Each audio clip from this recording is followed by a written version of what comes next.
বাবার পরে স্বামীর যদি টাকা না থাকে তাহলে কোথাও গিয়ে দাম পাওয়া যায় না, কোথাও সম্মান পাওয়া যায় না।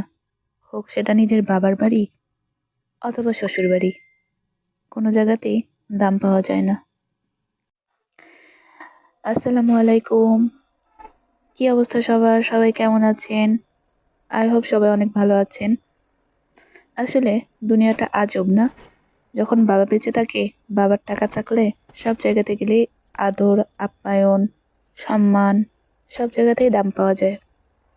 আর বাবার পরে যখন একটা মেয়ের বিয়ে হয়, শ্বশুর বাড়িতে যায়, তখন যদি তার বরের পর্যাপ্ত টাকা না থাকে, আর্থিক অবস্থা যদি সচ্ছলতা না হয়, তাহলে সেই মেয়েটা সকলের কাছে অবহেলিত হয়।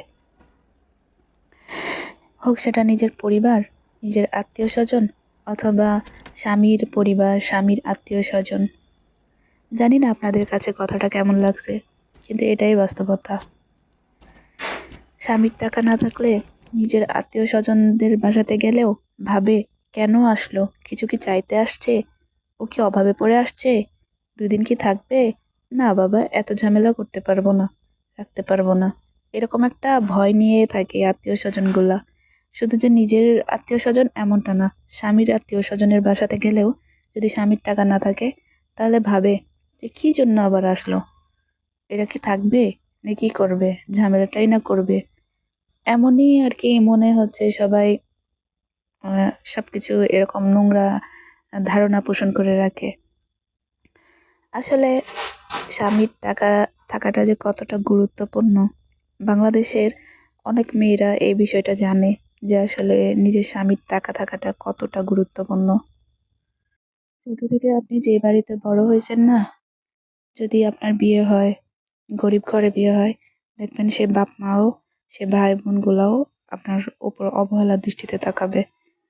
কারণ ওই যে আপনার স্বামীর অবস্থান খারাপ, টাকা নাই, সে কারণে তারাও আপনাকে অবহেলার চোখে দেখবে, গেলে ঠিকভাবে সম্মানও করবে না। আর যদি ভাগ্যগুণে যদি স্বামীর টাকাওয়ালা হয়, তাহলে দেখবেন আদর আপ্যায়নের অভাব হবে না। ধরেন বিয়ের পরে আপনি আর আপনার বোন আপনার বাবার বাসাতে গেলেন স্বামী সন্তানদেরকে সহ নিয়ে। যদি আপনার বোনের স্বামীর অনেক টাকা থাকে, অনেক ভালো ফ্যামিলি হয়, আর আপনার স্বামীর যদি টাকা না থাকে, তাহলে দেখা যাবে কি আপনার বাবা মাও আপনার বোনের স্বামীকে গুরুত্ব বেশি দিচ্ছে, আপনাদেরকে 4 আনারও গুরুত্ব দিবে না। এগুলো শুনতে তিতো হইলেও এগুলাই হচ্ছে চিরসত্যি, চিরবাস্তব কথা। যার টাকা আছে তাকে সবাই সম্মান করে, খাতির করে, যত্ন করে। আর যার টাকা নাই তার দিকে কেউ ঘুরেও তাকায় না। তো যাই হোক, আজকে আমার এই ডিজাইনটা সবার কাছে কেমন লাগছে, যদি ভালো লাগে থাকে অবশ্যই লাইক, কমেন্ট, শেয়ার দিয়ে পাশে থাকবেন। আল্লাহ হাফিজ।